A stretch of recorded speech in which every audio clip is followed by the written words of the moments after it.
sommes de retour sur le plateau et en compagnie féminine, ce qui nous change un petit peu quand même, il faut le dire. Parce qu'on rappellera que depuis le début de la matinée, c'était très masculin quand même ce plateau. Alors j'ai avec moi Leïla Atrmour, qui est, je ne sais pas si vous êtes responsable, en tout cas co-organisatrice de Ladies of Code. Et puis Angélique Jarre, vous êtes co-organisatrice de la communauté Duchesse. Oui, je suis dans la core team, donc c'est l'équipe qui gère la communauté Duchesse. Alors, en introduction, je disais qu'on avait peu de femmes présentes dans cette manifestation, mais j'allais dire, plus généralement, dans l'informatique, on sait que c'est une vraie problématique et un vrai enjeu. J'avais commencé par une question. J'ai mon avis, mais je vous pose la question. Comment vous voyez l'évolution des choses depuis que vous êtes dans l'IT ou dans l'informatique? Est-ce que vous voyez une progression, pas de progression? Je ne sais pas qui veut répondre d'abord. Vas-y, je t'en prie. Ce qu'on voit et ce dont les chiffres disent aujourd'hui, c'est que le nombre de femmes en informatique diminue, clairement. Déjà qu'on n'est pas très nombreuses. Et en plus, il y en a beaucoup qui quittent l'informatique. Donc c'est vrai que nous, on a un peu du mal avec ça. Et on essaye de changer les choses, mais c'est vraiment pas facile. Leïla, votre avis? Oui, je rejoins tout à fait Angélique. En termes de constat, il y a déjà des initiatives comme Duchesse ou Ladies of Code qui émergent, et c'est quelque chose de très positif. Mais effectivement, il y a encore le constat des femmes qui quittent alors qu'elles ont commencé une carrière dans le tech. Et ça, je pense, c'est le plus terrible en fait dans l'évolution de la quantité de femmes dans les domaines numériques. Donc, et alors, sans aller déjà, avant de quitter, il faut déjà rentrer dans le métier.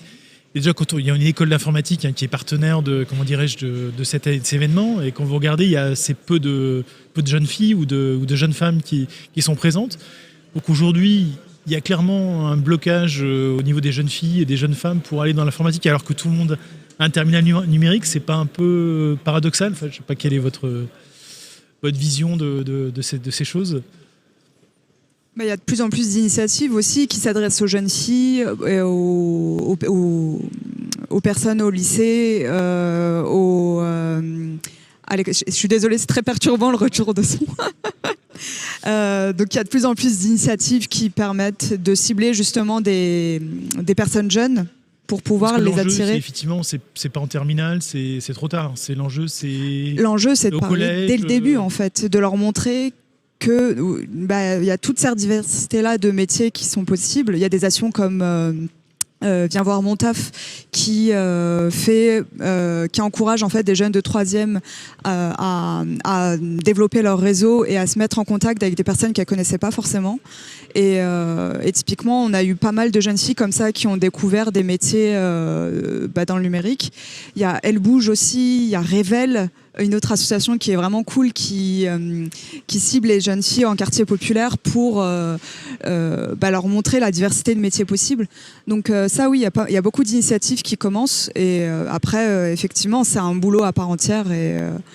Et quand même, il y a un constat. Quand je vois mon DUT, par où je suis passée, typiquement, la proportion de filles a vraiment augmenté par rapport à mon année à moi.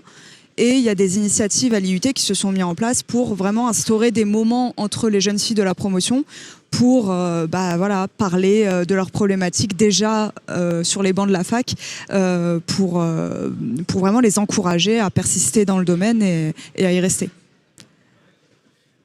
Allez-y. Oui, elle a dit beaucoup de choses. Ce qu'il faut voir, c'est que l'axe d'amélioration, c'est pas sur les femmes et c'est pas sur les filles, c'est bien sur le changement de la société, et le changement global, c'est quelque chose qui est compliqué. C'est-à-dire qu'aujourd'hui, on sait que c'est à l'âge de 6-7 ans que le mot les filles sont nulles en maths apparaissent. Et la technique, c'est pas pour les filles. Voilà. Parce que à la limite, la problématique, là on parle d'informatique, mais la problématique, elle est aussi pour pour tous les métiers techniques. Les métiers d'ingénieur en général. C'est ça, oui. À part la biologie, qui curieusement, on ne sait pas pourquoi, est plus féminin, mais bon. Et après, il y a un effet de masse, c'est-à-dire que les métiers où il y a beaucoup de femmes attirent. Voilà, il y a un effet de masse aussi qui s'entretient en fait aussi.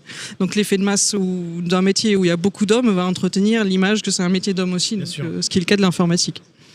Alors, je vous propose qu'on revienne sur vos associations, Lady of Scode et les Duchesses. Alors, je vous avais dit avant cet entretien, je connaissais un petit peu les Duchesses. On peut peut-être rappeler un peu votre périmètre, ce que vous voulez faire, et les messages évidemment que vous voulez faire passer. Oui. Alors les Duchesses, c'est principalement une communauté qui s'adresse aux femmes dans l'informatique, plutôt des métiers techniques. L'idée, c'est de se soutenir, s'entraider, se motiver, l'empowerment, tout ça. Donc c'est vraiment d'abord pour les femmes dans l'informatique. Après, donc il y a des forums de discussion, des Slack, etc., qui sont en non-mixité choisis. Et au-delà de ça, après, il y a des meet-up qui, eux, sont ouverts à tout le monde et qui sont là pour mettre en lumière et mettre en avant les femmes dans l'informatique. Donc Duchesse, c'est à la fois un travail en termes communautaires et après la mise en lumière des femmes de ce domaine, voilà, la participation des événements comme le KCD aujourd'hui, la présence un peu partout et avoir plus de femmes qui parlent dans des conférences et qui présentent des sujets techniques dans les conférences.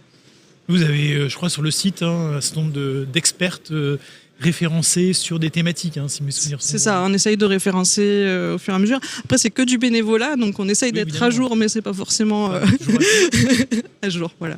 C'est l'intention qui compte déjà. Voilà. Léa, à vous. Oui, donc la communauté Ladies of Code existe. Des développeuses, j'imagine, ou pas du tout?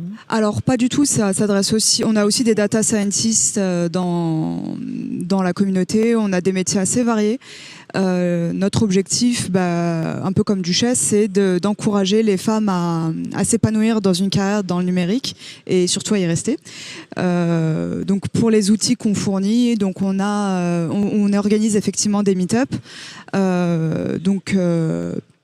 Au niveau des speakers qu'on a dans ces meet-up-là, c'est souvent des femmes de la communauté, systématiquement en fait.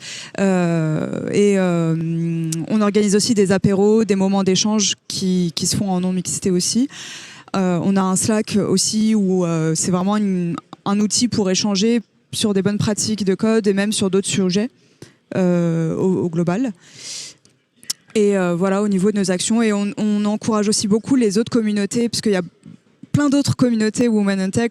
Je pense à Women in Machine Learning and Data Science, je pense à Paris Data Ladies, je pense à Women on Rails. Enfin, il y a vraiment un tas de communautés plutôt spécifiques au langage. Et notre intention aussi, c'est vraiment de les faire rayonner et de les faire connaître en diffusant leurs événements, en les faisant connaître à d'autres personnes, tout simplement. D'accord.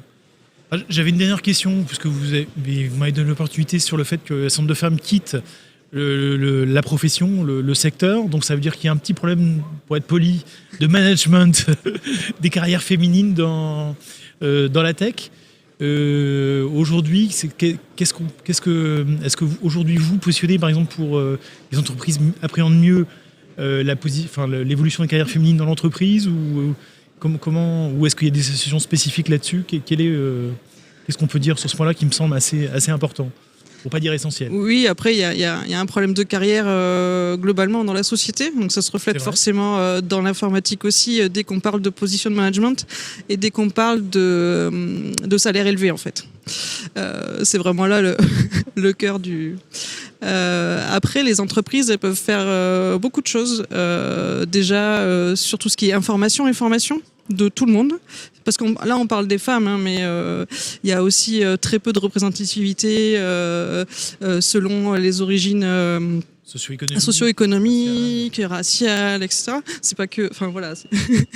Et les entreprises ont vraiment un gros travail qu'elles devraient faire de formation et d'éducation au biais, à l'acceptance de la différence et toute une chose comme ça. Et après, sur tout ce qui est carrière, il y a des choses qui sont vraiment connues, documentées. Il faudrait un peu plus les utiliser. La grande Le grand principe, c'est vraiment la transparence. Donc, c'est être transparent sur les chemins de carrière qui sont possibles, quels sont les critères pour passer d'un poste à l'autre, et se baser sur des choses vraiment écrites et sur lesquelles on peut prendre deux personnes limite anonymement, voilà, regarder les colonnes et dire ok, telle personne passe les critères, donc elle peut passer au poste désiré, qui est soit transverse, soit ça dépend dans quel sens on veut aller. Et il y a des entreprises qui pratiquent aussi la transparence des salaires, par exemple. C'est quelque chose qui est vraiment important parce qu'on sait qu'aujourd'hui, les femmes en moyenne, un salaire 20% inférieur à poste égal, à niveau égal, à carrière égale, etc. Et quand on monte au-dessus, dans ce qu'on appelle le C-level, etc., c'est plutôt 30%. Donc, il y a des entreprises qui commencent avec la transparence des grilles salariales en disant, ben voilà, tel poste, le salaire, il est entre temps et temps, peut-être en France, parce que oui, il y a des gens qui ont un problème avec l'argent, bien sûr. Enfin, non, mais en fait, c'est que les entreprises sont très internationales. Donc, comparer un salaire américain, un espagnol, avec, voilà, avec un salaire roumain, avec un salaire indien, etc., c'est compliqué. Je ne dis pas que c'est simple comme problème. Mais ouais, je pense qu'aujourd'hui, la transparence sur comment ça bouge, ça permet d'éviter de se dire tiens, mais c'est le bouche à oreille, c'est parce que machin il a joué au golf avec truc, c'est parce que voilà. Oui. Pour éviter ces choses-là. Les fameux réseaux. Les réseaux qui sont naturels pour les hommes quand ils sont surreprésentés et qui du coup doivent être créés de toutes pièces pour les personnes qui sont sous-représentées. Léla, vous voulez réagir ? Oui, totalement. Enfin, je suis totalement en accord, bien sûr. Moi, il y a aussi un autre aspect où, justement, sur toute cette diffusion de la culture à l'inclusivité au sein des entreprises, je pense que c'est quelque chose, c'est un constat qui est fait. On est tous d'accord là-dessus. Il n'y a pas assez de femmes dans la tech, mais c'est souvent des femmes qui s'emparent justement des sujets, de parler de qu'est-ce qui va pas, etc. Et j'adorais voir plus d'hommes en fait s'impliquer dans le débat, parce que au-delà des différences de genre qu'on constate, comme disait Angélique tout à l'heure, il y a aussi tout un aspect sur les origines, le milieu social, même l'orientation sexuelle, où il y a plein d'autres domaines où en fait il y a un manque de diversité, et c'est des sujets sur lesquels on entend peu parler les hommes. Donc j'adorais voir des hommes se préoccuper un peu plus de ces sujets-là et presque s'informer les uns les autres à travers les talks ou parler de sujets pas forcément techniques, mais de retour d'expérience sur comment ils ont pu diversifier leurs équipes. Entendre parler des hommes de ce sujet-là, je pense que c'est quand même important, et aujourd'hui on les entend assez rarement, quoi. Si vous pouvez me répondre là-dessus. Une dernière question, c'est la France par rapport à l'international. Je ne sais pas si vous avez une vision là-dessus. Je voyais quelques séjours aux US et j'avais l'impression que les événements américains dans le domaine du code, c'était quand même plus féminin que les événements français. Vous avez la même vision que moi, où il y a vraiment, j'ai l'impression qu'il y a un petit quand même problème spécifique à la France, ou l'Europe du Sud, l'Europe du Nord.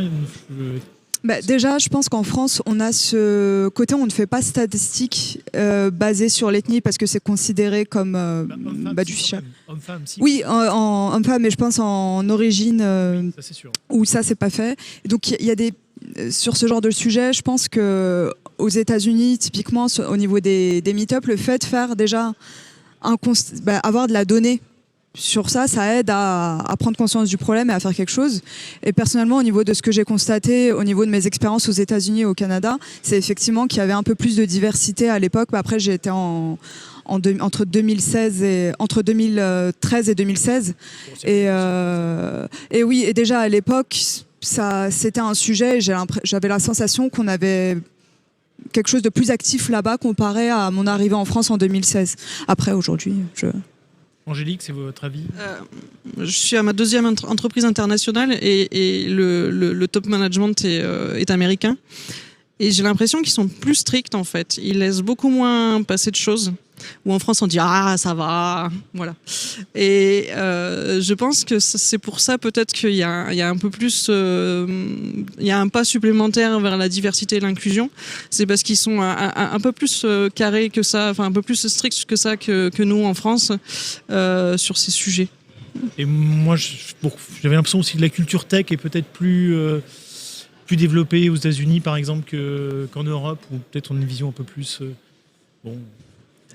J'ai pas l'impression. Après, j'ai pas autant travailler que ça aux États-Unis. Et- Juste avec des collègues américains, mais pas directement aux En États-Unis. tout cas, bon, le message, j'espère, sera passé aujourd'hui. Il reste beaucoup de travail et ça ne se fera pas tout seul. Donc, messieurs, ce qui nous regardez, à vous de jouer.